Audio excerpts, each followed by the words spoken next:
छत्तीसगढ़ की 25 बड़ी खबर जानते हैं बिना किसी रुकावट के। तो वीडियो में बने रहे। क्या है आज की ताजा खबर? नमस्कार दोस्तों, मैं हूँ रूपाली मिश्रा और आप देख रहे हैं छत्तीसगढ़ समाचार। छत्तीसगढ़ के सूरजपुर में कुछ युवकों ने फॉरेस्ट गार्ड को गर्लफ्रेंड के साथ पकड़ लिया, जिसके बाद उन्होंने मोबाइल पर गाना बजाकर फॉरेस्ट गार्ड से डांस करवाया। फिर गर्लफ्रेंड के सामने ही उसकी जमकर पिटाई की। मारपीट और डांस का वीडियो सामने आया है। मामला सूरजपुर कोतवाली थाना क्षेत्र का है। जानकारी के मुताबिक फॉरेस्ट गार्ड का नाम बुधराम पैकरा है और वह देवनगर बीट में पदस्थ है। दोनों देवनगर नर्सरी में बैठकर बातचीत कर रहे थे, तभी युवकों ने उन्हें पकड़ लिया। हालांकि इस मामले में पीड़ित की ओर से थाने में कोई शिकायत नहीं की गई है। वायरल वीडियो को लेकर पुलिस का कहना है कि अगर शिकायत मिलती है तो मामले में कार्रवाई की जाएगी। वीडियो वायरल होने के बाद डीएफओ डीपी साहू ने फॉरेस्ट गार्ड को नोटिस जारी कर जवाब मांगा है। दुर्ग के बटालियन में हुई 14वीं अखिल भारतीय पुलिस सेवा तीरंदाजी स्पर्धा के पुरस्कार वितरण समारोह में मुख्यमंत्री विष्णुदेव साय ने कहा कि छत्तीसगढ़ के अलग अलग इलाकों में खेलो इंडिया परिसर बनाया जाएगा। वहीं तीरंदाजी खेल को बढ़ावा देने जशपुर सन्ना के पंडरापाठ में 20 करोड़ रुपए की लागत से तीरंदाजी अकादमी खोली जाएगी। साथ ही नवा रायपुर में करीब 10 एकड़ क्षेत्र में तीरंदाजी प्रशिक्षण केंद्र बन रहा है। साथ ही बजट में हुई घोषणा को दोहराते हुए उन्होंने कहा कि ओलंपिक में स्वर्ण पदक जीतने वाले छत्तीसगढ़ के खिलाड़ी को 3 करोड़, रजत पदक वाले को 2 करोड़ और कांस्य पदक जीतने वाले को 1 करोड़ रुपए दिया जाएगा। इसका उद्देश्य ग्रामीण और आदिवासी क्षेत्रों की प्रतिभाओं को निखारना है। उन्हें विश्व स्तरीय प्रशिक्षण देकर ओलंपिक और अंतर्राष्ट्रीय स्तर की स्पर्धाओं के लिए तैयार करना है। राज्य में खेल और खिलाड़ियों के लिए संसाधन की कमी नहीं होने दी जाएगी। अभिभावकों से आग्रह किया कि बच्चों की अभिरुचि के अनुसार उन्हें खेलने दें, खेल में भविष्य संवारने दें। छत्तीसगढ़ के बलौदाबाजार जिले में सर्दी खांसी का इलाज कराने गई गर्भवती महिला की झोलाछाप डॉक्टर और सरपंच के क्लिनिक में संदिग्ध परिस्थितियों में मौत हो गई। अचानक उसको उल्टी हुई और बेहोश हो गई। डॉक्टर ने उसे सामुदायिक स्वास्थ्य केंद्र पलारी भेज दिया, जहां जांच में पता चला कि अस्पताल पहुंचने से पहले ही महिला की मौत हो चुकी थी। वहीं परिजनों ने शव का बिना पोस्टमार्टम कराए ही अंतिम संस्कार कर दिया। इसकी कहीं कोई शिकायत भी नहीं की। प्रत्यक्षदर्शियों के मुताबिक इंजेक्शन लगाने के बाद महिला की तबीयत बिगड़ी, उल्टियां होने लगीं और वह बेहोश हो गई, लेकिन कैमरे पर कोई बोलने तैयार नहीं है। घटना पलारी थाना क्षेत्र के छेरकाड़ी जारा गांव की है। ड्रग्स क्वीन नव्या मलिक एक बार फिर सुर्खियों में है, क्योंकि विधानसभा में पूर्व सीएम भूपेश बघेल ने सवाल उठाया था। इसके बाद भास्कर ने पूरी केस की पड़ताल की। दरअसल नव्या और विधि अग्रवाल को हाई प्रोफाइल ड्रग्स तस्करी के मामले में कोर्ट से जमानत मिल गई है। दोनों के अलावा अन्य आरोपी भी जेल से बाहर हैं। इस मामले में पुलिस चार्जशीट भी पेश कर चुकी है। इसमें टेक्नो पार्टी, विदेशी कनेक्शन और 320 नामों की सूची तैयार की गई है। पूछताछ और तकनीकी जांच में बड़े कारोबारी नेताओं के साथ विदेश दौरे का भी जिक्र है। नव्या अब भी जमानत पर जेल से बाहर है। पुलिस का आरोप है कि नव्या और विधि दिल्ली, हरियाणा से ड्रग्स मंगाकर रायपुर में टेक्नो पार्टी का आयोजन करती थीं। लोगों से ऑर्डर लेकर उनके बताए ठिकानों पर सप्लाई करती थीं। यह मामला अचानक फिर सुर्खियों में है। विधानसभा में पूर्व मुख्यमंत्री भूपेश बघेल ने इसे लेकर सवाल उठाया था। उन्हें लिखित जवाब दिया गया, लेकिन उसमें कहीं भी नव्या के नाम का जिक्र नहीं था। नव्या के विदेश दौरों को लेकर भी जानकारी मांगी गई थी। पुलिस जांच में खुलासा हुआ है कि नव्या उर्फ नव्या ने तुर्की, दुबई समेत कई देशों की यात्रा की है। विदेश मंत्रालय से इसकी जानकारी जुटाई गई है।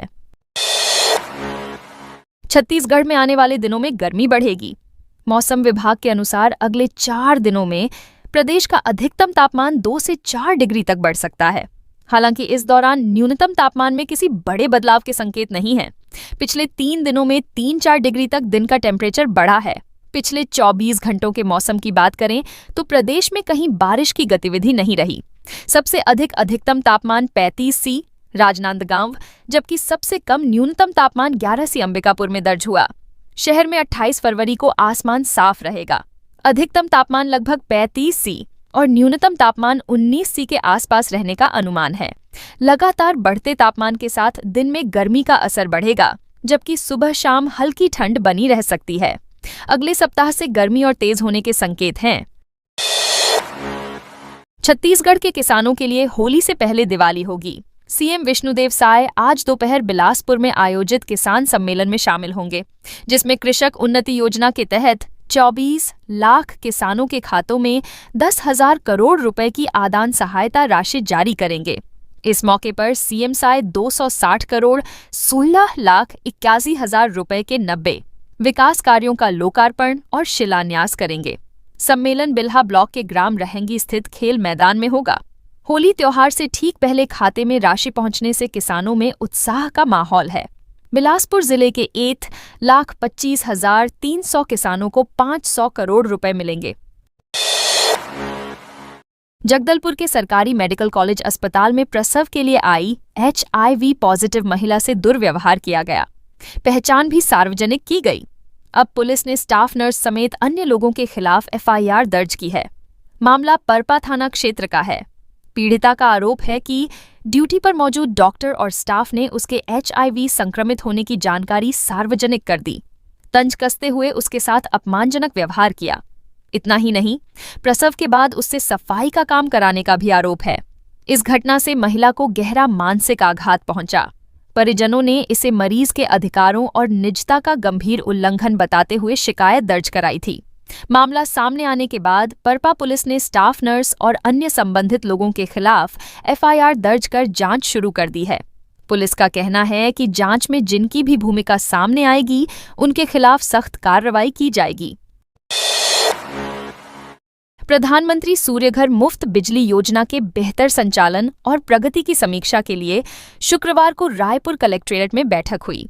कलेक्टर डॉ गौरव सिंह ने योजना के तहत मिले आवेदनों, स्वीकृत प्रकरणों, सब्सिडी की स्थिति और लगाए गए सोलर रूफटॉप सिस्टम की विस्तार से जानकारी ली। कलेक्टर ने Chhattisgarh state power distribution company limited CSPDCL के अधिकारियों को अपने अपने क्षेत्र में काम की रफ्तार बढ़ाने के निर्देश दिए।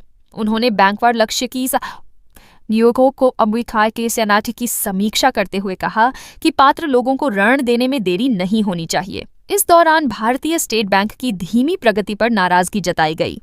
बैंक की योजना को गंभीरता से लेने और लोगों को सही जानकारी देने के निर्देश दिए गए। होली से पहले जोन से गुजरने वाली लंबी दूरी की ट्रेनों में जबरदस्त भीड़ उमड़ रही है। हालात ऐसे हैं कि त्योहार से पहले ही नहीं, बल्कि होली के एक सप्ताह बाद तक भी अधिकांश ट्रेनों में नो रूम की स्थिति बनी हुई है। रिजर्वेशन कोच में भी यात्रियों को बैठने की जगह नहीं मिल रही। स्लीपर बोगियों के हालात जनरल कोच जैसे हो गए हैं। यात्री फर्श पर लेटकर, गेट के पास बैठकर और टॉयलेट के आसपास जगह बनाकर सफर करने को मजबूर हैं। Durg Chhapra Sarnath express, Howrah Pune Azad Hind express, Secunderabad Darbhanga express, Howrah Mumbai Gitanjali express समेत दर्जन भर से अधिक ट्रेनों में फरवरी अंत से मार्च के दूसरे सप्ताह तक सीटें फुल हैं।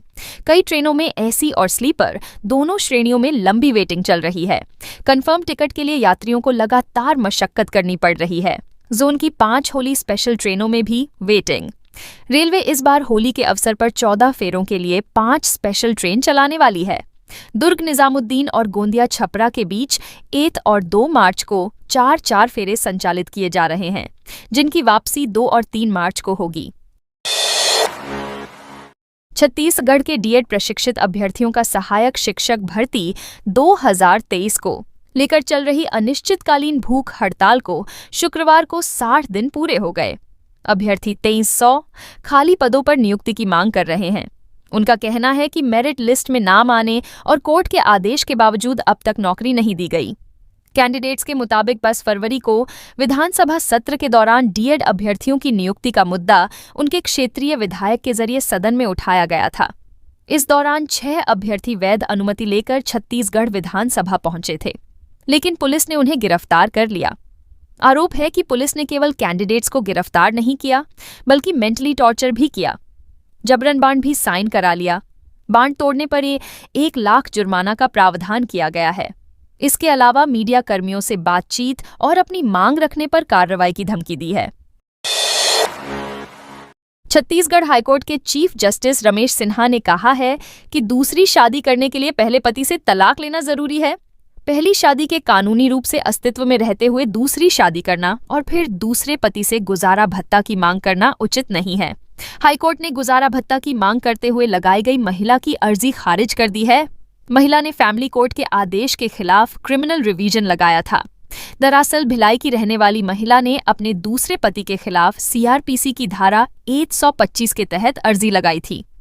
महिला का दावा था कि 10 जुलाई 2020 को आर्य समाज मंदिर में उनकी शादी हुई थी। महिला ने आरोप लगाया कि शादी के कुछ समय बाद पति ने उसे शारीरिक और मानसिक रूप से प्रताड़ित करना शुरू कर दिया और मारपीट कर घर से निकाल दिया।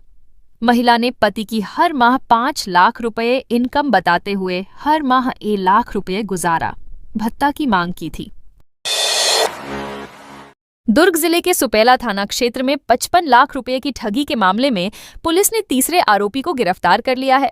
यह ठगी जमीन के सौदे में मोटा मुनाफा दिलाने का झांसा देकर की गई थी, जिसमें फर्जी दस्तावेजों के सहारे बैंक खाते खुलवाकर रकम निकाली गई। इस मामले में अब तक 3 आरोपी पकड़े जा चुके हैं। ठगी का यह मामला दुर्ग के पटवारी हल्का क्रमांक 20 कतुल बोर्ड से संबंधित है। आरोपियों ने खसरा नंबर 144, 7 और 144, 3 की भूमि को बेचने की साजिश रची थी। यह जमीन राजस्व रिकॉर्ड में संदीप जैन और अनुराग जैन के नाम पर दर्ज है। आरोपियों ने पीड़ित ज्ञानेश्वर सिंह को विश्वास में लिया और 24 जनवरी 2020 को इकरारनामा किया। उन्होंने ज्ञानेश्वर सिंह से नकद और बैंक खाते के माध्यम से अलग अलग किश्तों में कुल 55 लाख रुपए ले लिए।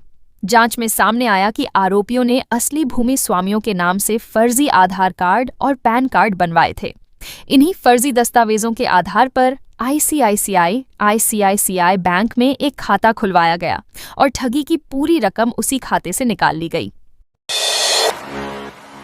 विधानसभा में बजट सत्र के 5वें दिन लोकतंत्र की एक ऐतिहासिक तस्वीर सामने देखने को मिली।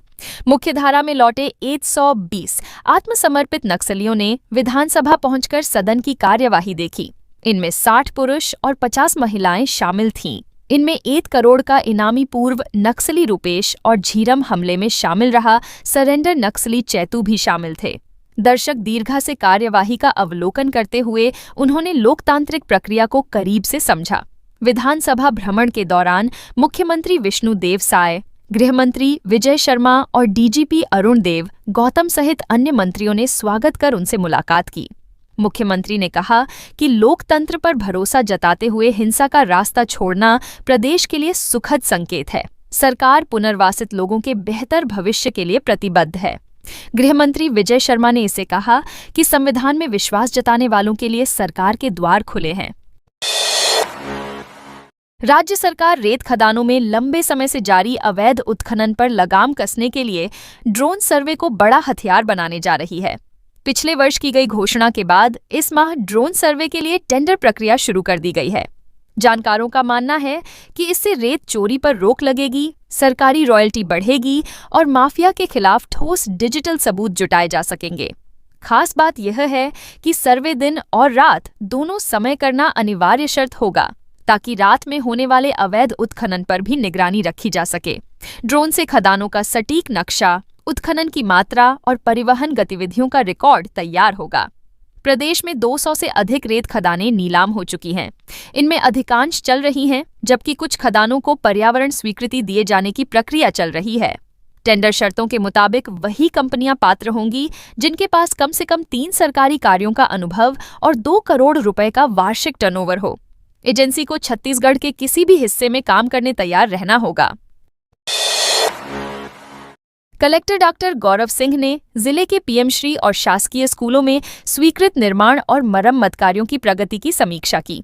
उन्होंने अधिकारियों को सख्त निर्देश दिए हैं कि सभी काम तय समय सीमा में पूरा किए जाएं।